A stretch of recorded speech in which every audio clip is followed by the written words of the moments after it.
Intens investigasi kasus kematian Vina dan Eki 8 tahun lalu makin menjadi sorotan banyak orang.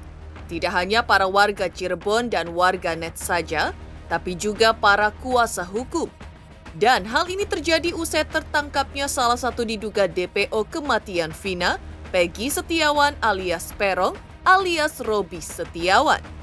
Ya, banyak yang menganggap kalau Peggy Setiawan salah tangkap karena ada ketidaksesuaian yang dilihat publik. Baik dari ciri-ciri yang beda dengan yang disebutkan Polda Jawa Barat sebelum penangkapan Peggy, hingga penetapan Peggy Setiawan sebagai tersangka yang juga dianggap terlalu cepat. Apalagi belum lama ini, prarekonstruksi juga sudah dilakukan di tempat kejadian perkara, Flyover Talun atau yang sekarang juga dikenal dengan Jembatan Vina. Lalu juga di beberapa titik kejadian lainnya di Cirebon. Semua rentetan tahapan tersebut membuat banyak pengacara yang menganggap terburu-buru, padahal untuk mengungkap kasus pembunuhan yang sudah lama terjadi tidaklah mudah. Dibutuhkan bukti yang sangat kuat. Ditambah lagi dengan pengakuan Peggy Setiawan sendiri yang menyatakan ia tidak bersalah dan rela mati, membuat orang akhirnya bersimpati kepadanya. Termasuk salah satunya pengacara Deo Lipa. Lalu terkait Peggy Setiawan yang menjadi DPO dan ditetapkan tersangka, kemudian dilakukan prarekonstruksi, seperti apa tanggapan Deo Lipa? Benarkah Deo Lipa menduga polisi seperti tergesa-gesa? Dan seperti apa pula kesaksian Ibnu, teman Peggy Setiawan, perihal penangkapan Peggy Setiawan? Benarkah saat kejadian Peggy ada bersamanya di Bandung? Dan seperti apa tanggapan kuasa hukum Peggy soal kabar pergantian identitas Peggy Setiawan menjadi Robi Setiawan? Pemirsa, bersama Intens Investigasi, kami hadirkan kabar terkini, terpercaya dan teraktual. Tetapi sebelumnya, jangan lupa untuk like, subscribe, dan juga share channel YouTube ini.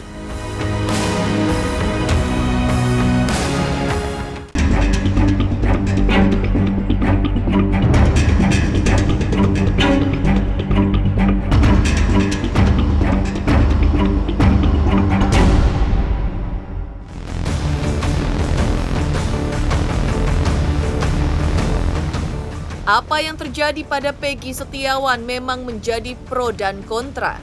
Ada yang yakin kalau Peggy Setiawan adalah pembunuh Vina, tapi banyak juga yang tidak yakin. Dan ketidakyakinan itu pun datang dari pengacara Deo Lipa. Beberapa waktu lalu, tim Intens Investigasi melakukan sesi wawancara dengan pengacara Deo Lipa. Di mana saat sesi wawancara tersebut, Deo Lipa menyatakan siap menjadi pengacara Peggy Setiawan jika diminta oleh Peggy Setiawan maupun keluarganya. Dan pernyataan Deo Lipa tersebut langsung mendapat antusias dari netizen. Namun yang jelas ditegaskan Deo Lipa, meski belum menjadi kuasa hukum Peggy Setiawan saat ini, ia juga sedang membantu Peggy Setiawan. Karena baginya membantu tidak harus dalam konteks formal di persidangan, tapi bisa juga dengan cara informal, seperti pembelaan lewat suara atau opini. Lantas, apa tanggapan Deo Lipa akan antusias netizen yang mendukung dirinya menjadi pengacara Peggy Setiawan? Ya, tentunya masyarakat memang, mungkin kalau kita jadi kuasa hukumnya, masyarakat juga mungkin antusias ya. Kita nggak tahu juga pandangan masyarakat, tapi sebenarnya yang berkepentingan ini terhadap perkara ini adalah si Peggy sendiri dan keluarganya. Jadi memang yang punya wewenang untuk menentukan siapa pengacara adalah Peggy atau keluarganya, gitu. Jadi karena Peggy dan keluarganya yang punya wewenang, tentunya kita nggak serta-merta, kalau kita bantu, nggak bisa gitu juga, karena kita harus menghormati yang namanya keluarga. Karena pemilihan pengacara itu adalah kehendak bebas dari orang yang menggunakan jasa pengacara. Bahwasanya nanti kalau memang keluarganya Peggy atau Peggy-nya sendiri minta bantuan atau lewat saluran mana minta bantuan kami, pasti saya langsung bantu. Cuman yang kita jaga adalah pakem dunia pengacara, di mana kita harus menghormati ada kuasa hukum yang sudah ada, kemudian kita harus menghormati keluarga dari tersangka sendiri apa mau didampingin, kan kita belum tahu kan itu yang nanti menjadi ukuran. Nah, tapi kalau itu ada animo masyarakat juga ada, kemudian saluran juga ada, sudah kita nanti membela. Mungkin bukan kita juga yang akan membela sendirian, ada juga teman-teman yang lain yang sudah biasa menangani perkara-perkara pembunuhan. Apakah kita bersedia? Kita pasti bantu. Sekarang pun kita lagi membela Peggy loh. Bukan jadi pembelaan itu nggak semestinya dalam konteks formal. Kita jadi pengacara Peggy, kita ada Polda resmi, ada surat kuasa, enggak. Kalau perkara yang sifatnya publik begini, bagi kasus-kasus seperti ini, informal pun kita sudah membela. Jadi dengan kita memberikan pengetahuan kepada masyarakat, kita cerita juga ini sedikit banyak punya dampak terhadap bagaimana penanganan perkara. Karena yang paling penting adalah penanganan perkara dilaksanakan secara baik dan benar sehingga proses ini berjalan. Pembelaan ini kan lewat suara, lewat opini, lewat cerita, ini kan berdampak juga. Inilah sedang kita lakukan pembelaan. Seperti diketahui, kasus pembunuhan terhadap Vina yang terjadi di Cirebon 8 tahun lalu ini sempat tak tertangani dengan tuntas. Dan baru tahun 2024, setelah viralnya film Vina Sebelum 7 Hari, kasus Vina ini terkuak lagi alias kembali dibuka. Dan setelah kembali dibuka, akhirnya pihak kepolisian bisa menangkap Peggy Setiawan yang diduga menjadi DPO kematian Vina. Tak berselang lama, Peggy Setiawan pun langsung ditetapkan sebagai tersangka. Sebelumnya, tim kuasa hukum Vina, Hotman Paris Hutapea, juga sudah pernah menanggapi Peggy Setiawan sebagai tersangka. Menurut Hotman Paris, hal ini adalah tindakan tergesa-gesa. Padahal butuh kecermatan dalam memutuskan seseorang sebagai tersangka.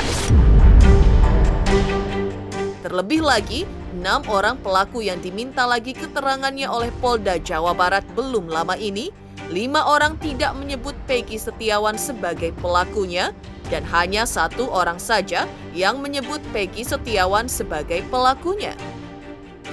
Lantas, seperti apa tanggapan Deo Lipa?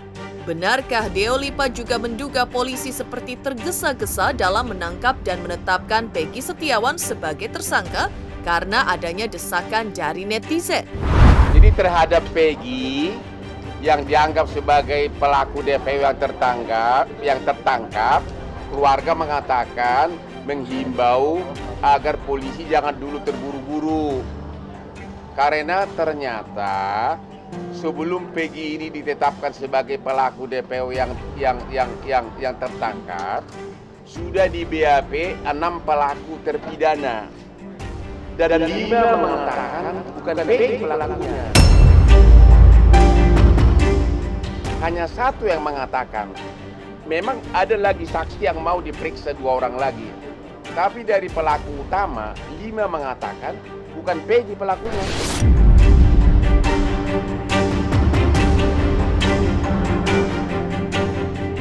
Ketika ini dibuka, ya panik. Akhirnya apa? Teman-teman polisi bekerja mungkin terlalu tergesa-gesa. Gitu. Harusnya akan ditimbang-timbang dulu bagaimana caranya untuk mengerjakan ini perkara.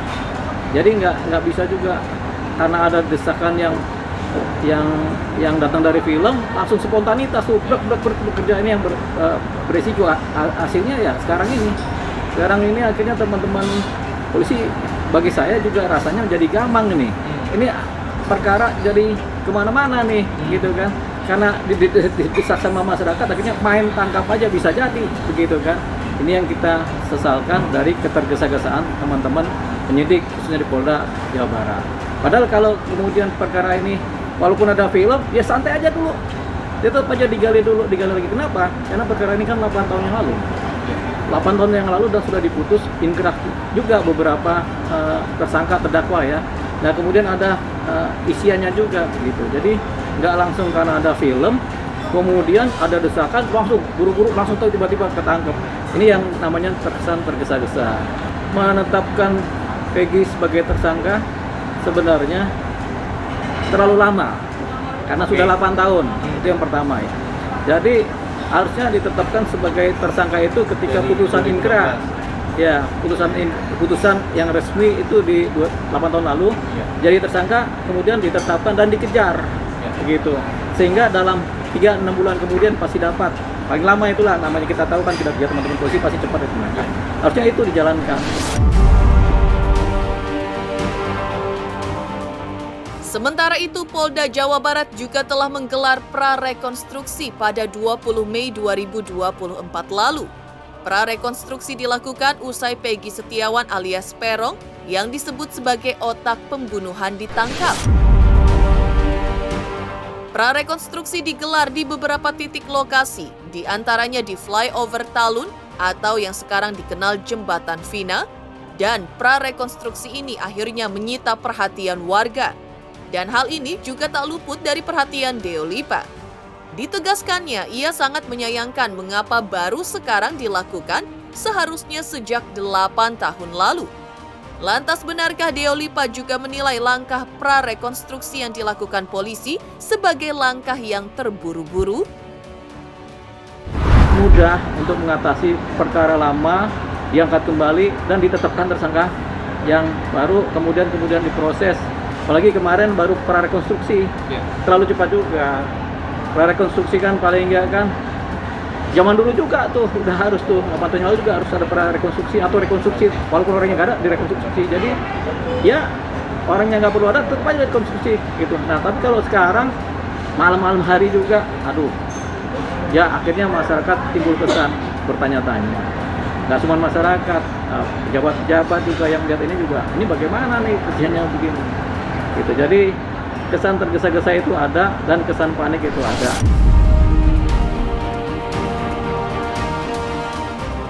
Kemarin malam tim intens investigasi juga menjumpai Ibnu, sahabat Peggy Setiawan yang menyaksikan penangkapan oleh polisi beberapa hari lalu di Bandung, Jawa Barat.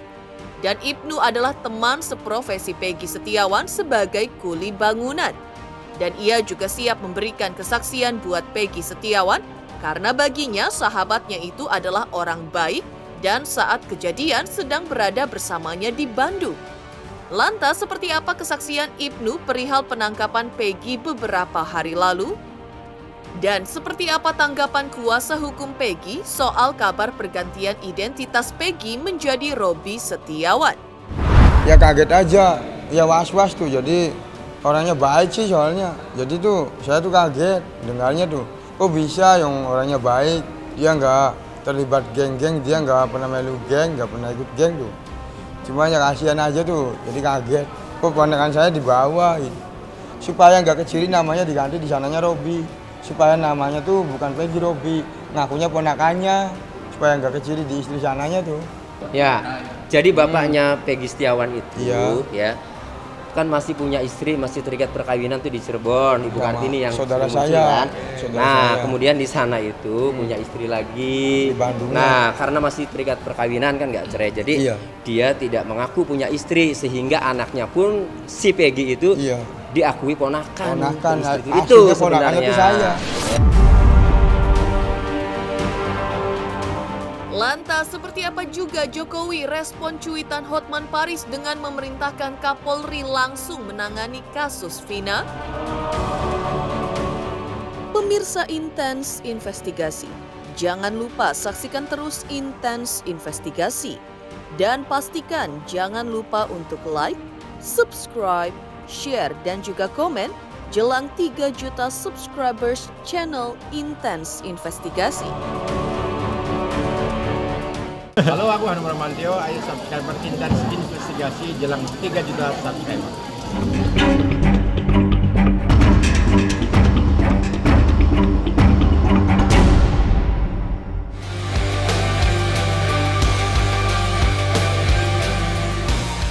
Pemirsa Intens Investigasi, demi totalitas memberikan bantuan hukum sekaligus menegakkan keadilan buat keluarga almarhumah Vina. Maka sebagai kuasa hukum keluarga Vina, Hotman Paris Hutapea pun melakukan yang terbaik. Sebelumnya, Hotman Paris saat menjumpai awak media memohon bantuan kepada Presiden Jokowi untuk turun tangan membantu menyelesaikan kasus pembunuhan terhadap Vina. Mengingat kasus Vina ini sudah menjadi perhatian publik dan harus segera diselesaikan agar tidak terjadi kesimpang siuran yang makin meluas sekaligus membingungkan. Selain itu juga para keluarga korban pun sangat berharap agar kasus kematian yang keji ini bisa diselesaikan secara tuntas. Dan pelaku sebenarnya bisa ditangkap dan diadili seberat-beratnya. Dan himbauan Hotman Paris kepada petinggi nomor 1 negara itu pun pada akhirnya terkabul, di mana Presiden Jokowi meminta langsung kepada Kapolri untuk terjun langsung menangani kasus tersebut. Keluarga terdakwa hanya bisa menghimbau kepada aparatur hukum negeri ini, upaya hukum yang lain nggak ada, ya kan? Makanya dengan konferensi pers ini mudah-mudahan sampai Bapak Presiden Jokowi juga mendengarkan ini, Menko Polhukam mendengarkan, agar benar-benar kasih perhatian seperti kasus Sambo. Itu makanya kita lakukan ini, karena upaya hukum dari keluarga korban tidak ada jalurnya di undang-undang. Ya kita menghimbau kepada semua, ya semua lah, bukan hanya kepada Pak Jokowi, kepada semua yang punya kuasa hukum di negeri ini. Udah itu aja deh. Ada niatan juga nggak untuk audiensi? Saya kira dengan konferensi pers seperti ini harusnya Komisi 3 itu mulai bergerak. Dan sampai hari ini ada nggak komentar dari Komisi 3? Nggak ada. Sampai hari ini Komisi 3 hukum tidak mengeluarkan satu kata pun. Padahal mereka nanti begitu pensiun sampai hari tuanya dibayar oleh negara uang pensiunnya dari pajak rakyat. Serius loh, anggota DPR itu dapat pensiun seumur hidup loh. Sampai hari ini Komisi 3 DPR tidak berbuat apa-apa. Tanyakan ke Kapolri. Saya sudah menyampaikan agar kasus itu betul-betul dikawal dan transparan, terbuka semuanya. Tidak ada yang perlu ditutup-tutupi. Saat jumpa wartawan, Hotman Paris juga menanggapi mengenai Linda yang kerasukan arwah Vina dan juga teriakan Peggy Setiawan yang mengatakan dirinya siap mati karena tidak bersalah alias tak terlibat dalam kasus pembunuhan terhadap Vina. Lalu benarkah Hotman Paris juga meminta agar pihak kepolisian melakukan tes kebohongan terhadap Linda dan Peggy Setiawan untuk bisa mengungkap kebenaran yang tersembunyi? Ya gini loh, namanya juga pemeriksaan kerasukan ya. Ya kerasukan itu pasti hasilnya nggak pasti. Ya, itu salah-salah pun dia bukan saksi fakta, jadi dia nggak bisa mengatakan dia saksi palsu. Namanya juga kerasukan, ya bagaimana? Ya, dan itu benar atau tidak pun nggak bisa dipakai sebagai acuan. Anggap aja itu nggak ada. Tapi sebagai petunjuk, hanya sebagai sekedar petunjuk boleh. Tapi di mata hukum itu nggak ada. Lalu bagaimana juga praktisi hukum Firman Chandra berikan pendapat akan kasus viral Vina Cirebon? Pemirsa Intens Investigasi, jangan lupa saksikan terus Intens Investigasi. Dan pastikan jangan lupa untuk like, subscribe, share, dan juga komen jelang 3 juta subscribers channel Intens Investigasi. Halo, aku Jennifer. Ayo dong subscribe Intens Investigasi. Jelang 3 juta subscriber bisa. Semangat.